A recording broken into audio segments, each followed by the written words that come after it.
Rajma chawal north ইন্ডিয়ানদের খুব famous এই খাবারটা।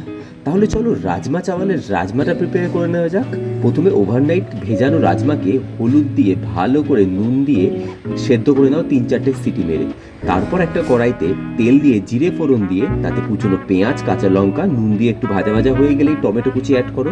টমেটো কুচি দিয়ে ভাজা ভাজা হলে হলুদ, জিরে, ধনে আর কারি পাতাটা পরে দেবে, তাতে গন্ধটা আরও ভালো হয়। তারপর আদা বাটা অ্যাড করে টক দই দিয়ে ভালো করে কষে নাও। কষানো হয়ে গেলে একটু গুড় দিয়েছি আমি, তোমরা চাইলে চিনি অ্যাড করতে পারো। ভালো করে কষানো হয়ে গেলে সেদ্ধ করা রাজমাটা দিয়ে একবার নুন চেক করে পরিমাণ মতো নুন দিয়ে দাও। গরম জল ওপর থেকে অ্যাড করে তারপর ভালো করে 10 মিনিট ফুটিয়ে নামানোর আগে কুচনো ধনে পাতা, গরম মশলা গুঁড়ো আর 1 চামচ ঘি দিয়ে নামিয়ে গরম গরম ভাতের ওপর থেকে দিলেই রেডি হয়ে গেল তোমাদের নর্থ ইন্ডিয়ানের ফেমাস রাজমা চাওয়াল। খেতে কিন্তু দারুণ লাগে। তাহলে আজকেই বানিয়ে ফেলো। ভালো লাগলে চ্যানেলটা সাবস্ক্রাইব করে দিও।